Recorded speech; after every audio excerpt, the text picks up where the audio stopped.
So we're going to finish our discussion of acids and bases by talking about buffers. Buffers are extremely important chemical systems. They're all over in the environment, in your body. Your blood is a buffer system. There's incredible physiological impacts of buffers. You spend a lot of time when you get to biochemistry discussing buffers. I mean, I can't overstate how important they are. The strict definition of a buffer, all right, are there chemical systems that resist changes in pH. So the nice thing about a buffer is once you have that buffer established, all right, it's going to be resistant to changes in pH. So that means you can react it with strong species. You could throw in strong acid, you could throw in strong base, and you get about the same pH. And we've actually kind of seen these before when we were analyzing titration curves. So these flat regions that we have in titration curves, we called those buffer regions, and now we're going to understand why. Right? We're going to justify mathematically why buffers act the way they do. Right? So in these regions, what we did is we started off with a weak species and we threw in a strong species of the opposite type. And what we ended up generating here for this example is we would start with a base B right here where we have 0 milliliters added. And what you generate as you add acid is BH plus. You generate the conjugate acid for this example that we have shown here. Buffers, the way that they manifest is you need a weak acid and its weak conjugate to be present in solution. So if you think about the chemistry that we're doing here, and we kind of even looked at if tables, in this region you get these guys, all right, both in solution at the same time, okay? That's what you need for a buffer. You need a weak base and its conjugate acid, or, remember we had a buffer region here when we did the other curve that had milliliters of OH that we're adding, strong OH, and then our curve went up in pH, all right? We could also have for a buffer an acid and its conjugate base. You essentially need, all right, for a buffer, a conjugate acid-base pair, okay? Now, when we actually get to the mathematics of buffer, all right, what we'll need is, and we'll focus in on the acid part of each one of these pairs. But what you do is you prepare a solution that has an acid and its conjugate or an acid and its conjugate in it, however you want to think about it, right? They're both weak, right? Once you do that, if they're there in a large amount and they're there both close to each other, then you'll have a buffer, right?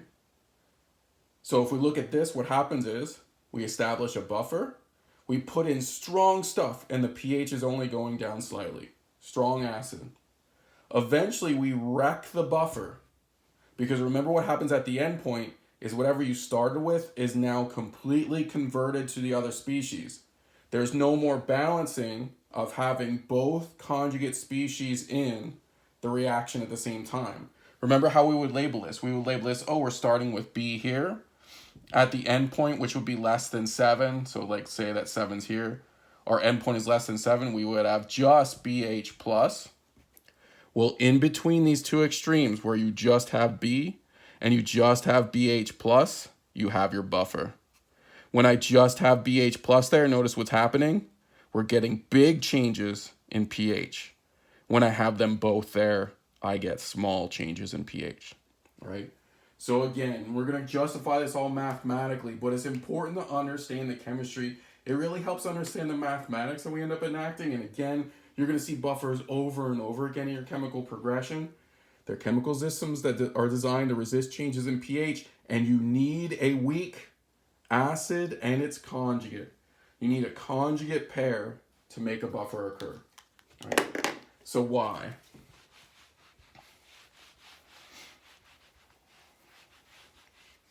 So if we think about what an acid dissociation looks like, so why do we need a conjugate pair?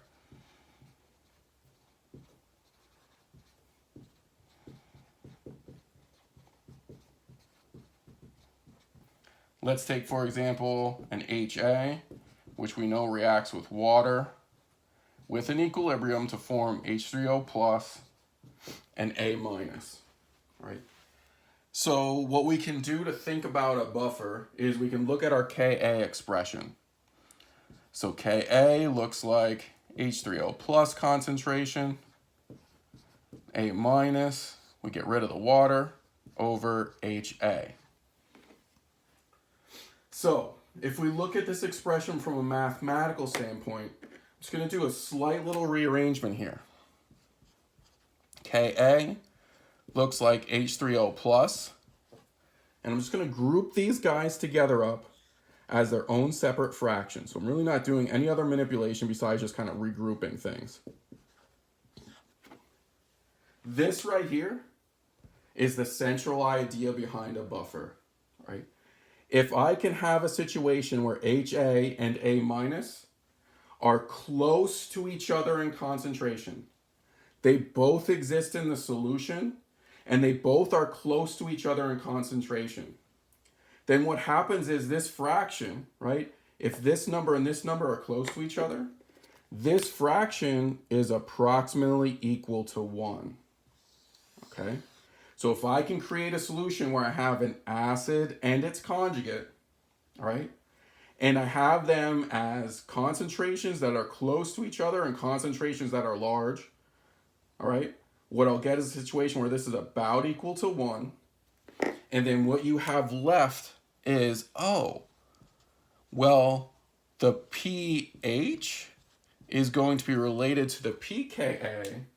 The H3O plus concentration is approximately equal to the Ka, all right, for that system, right? So then how does it resist changes in pH? Like, why is this going to be like the central thing that we keep looking at when we're deciding how we're going to construct a buffer, what we're going to do mathematically to discuss a buffer? Well, if you think about it, if I have a lot of HA in solution and I have a lot of its conjugate in solution, and remember, that's the requirement for a buffer. I have HA and A minus in solution. So why does a buffer resist changes in pH? Well, let's imagine we throw in an acid. There are two avenues open for this reaction off of no matter what. And that's the thing to kind of realize. There's plenty of stuff on each side. We make these concentrations equal and big. And there's an avenue to go this way, and there's an avenue to go this way. It's an equilibrium. So I throw in some acid. What's that acid going to react with? Well, there's A minus already in solution. It reacts with the A minus and it shifts this way, like in the Le Chatelier's principle type idea. If I add in product, what happens? It shifts the reactant side. But wait a second, how much does it shift the reactant side? There's already HA there holding that process up. So as you add in the acid, a shift does occur, right? But it's a small shift, right? This goes down a little bit. This goes up a little bit. But if I come back to this fraction, if this changes by going down a little bit and this changes by going up a little bit, that approximation is still going to hold. That approximation is still going to be valid. Changing this by a little and changing this by a little, if they're large to start, means that this is always for a buffer going to be about 1, right? Now, it won't be exactly 1, and we'll see that there are some differences that can occur when we do add acids or bases, but that's the main idea. If it's about 1, then you're always going to have a semi-constant H3O plus concentration, right? You're going to resist changes in pH. Just to drive the point home, let's talk about it from the standpoint of bases. If I dump a base in here, what's going to happen? It's going to remove H3O plus. It's going to remove that product. If I remove the product, what happens? Well, I'm going to generate more product. This avenue is taken. The top reaction is followed. More product is made, but there's already product there. So I throw in a base. It reacts with H3O plus. Equilibrium shifts to that side, but it doesn't shift a lot. This goes up by a small amount. This goes down by a small amount. I analyze this fraction, right? This goes up by a little, this goes down by a little, but wait a second. It's still approximately equal to 1, right? So a buffer works by having both these pathways open. No matter what you do, adding or subtracting H3O plus, right? Equilibrium does shift, but it shifts a small amount. It shifts minimally to keep your H3O plus concentration almost equal to your Ka concentration through the whole entire process. Okay?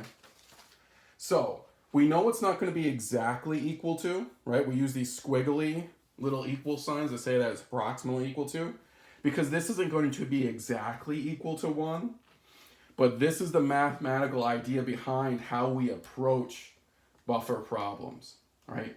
Now, why do you need that conjugate acid-base pair? You need to be able to say, well, there's something there that'll shift the reaction this way when needed, when more acid is added. There's something there to shift the reaction this way when needed, when acid is taken away through the addition of base. There's always something there that lets this balance be maintained, right? You need that conjugate acid-base pair. So how do we approach things from a mathematical standpoint? And we kept on mentioning pH. How does pH fit in directly to our analysis? We see that we know we can kind of analyze in the context of H3O+, but where is pH? All right. What we're going to do now is we're going to derive the Henderson-Hasselbalch equation. You'll use this equation whenever you deal with a buffer, no matter what, right? And it actually starts with the expression from the last page. Ka is H3O plus A minus over HA. Okay. What we're going to do is we're going to take the negative log of both sides. Essentially what we're doing is we're going to try to manifest pH from this expression. The thing to remember about the Henderson-Hasselbalch equation is that it only works for buffers. So it is our mathematical tool to attack buffers, for sure, okay? But don't try to use it away from that buffer region because it won't apply, right? So what we're going to do now is we're going to develop an equation that works for these buffer situations. The negative log of Ka, I can rewrite that. I know the negative log of anything is P of that anything. The negative log of Ka can be written as pKa, all right? Over on this side, remember our log rules? I have some multiplication here. I'm actually going to separate out that important fraction again, all right? There's a negative sign out in front. I can write this as the negative log of, okay, if I multiply inside a log, I can make that a sum of logs. But there's a negative out in front that I have to keep track of. So I'm going to write this as negative H3O plus concentration, because remember our goal was to generate something that had pH in it.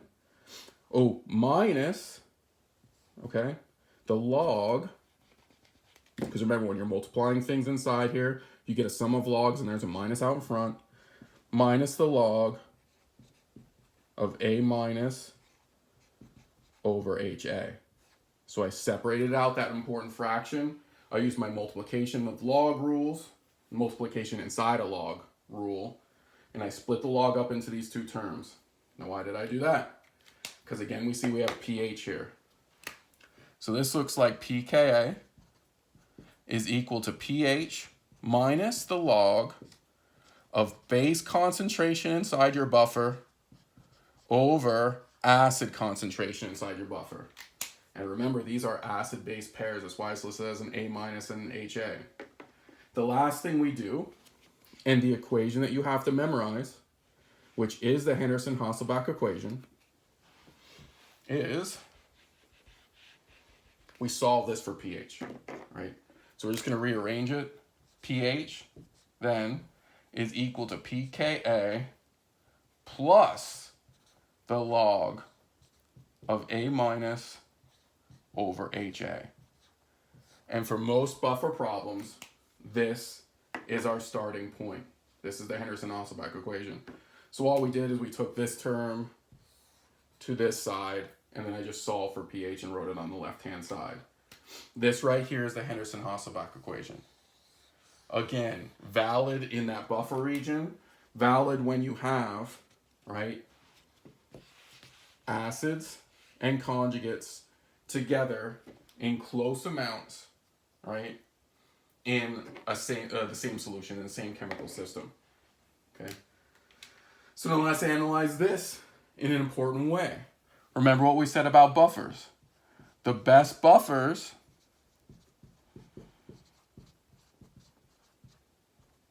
have your weak acid concentration close to the conjugate concentration, and both of these are also large. The best buffers have these being like, if this is like 10 molar and 10 molar, that'd be great. But even if it's like 1 molar and 1 molar, it's still really good. If these guys are close to each other, right, inside here, what you'll have is pH equals pKa plus the log of something, right, that's about equal to 1. And we know from our log rules that the log of 1 is 0. And so this is an important fact about buffers. So we know they resist changes in pH. But where about is that pH going to be for a particular buffer? How do I know based off of information about the chemical system where the pH will be? All right. For buffers, the pH is really close to the pKa, right? Now this says equal to pKa because this is an ideal scenario where this is exactly 1.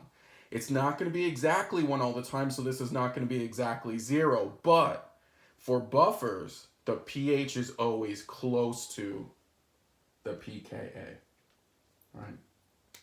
So this is just like the first video in a set of buffer videos. It's really important to have these ideas down. Remember, you need an acid and a conjugate.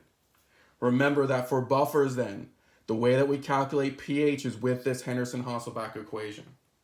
When we have a choice to make about what acids to use, which we'll talk about next time, right? If I want to pick an acid, right, to actually make a buffer with, the target pH I'm trying to get to must compare well to the pKa, right?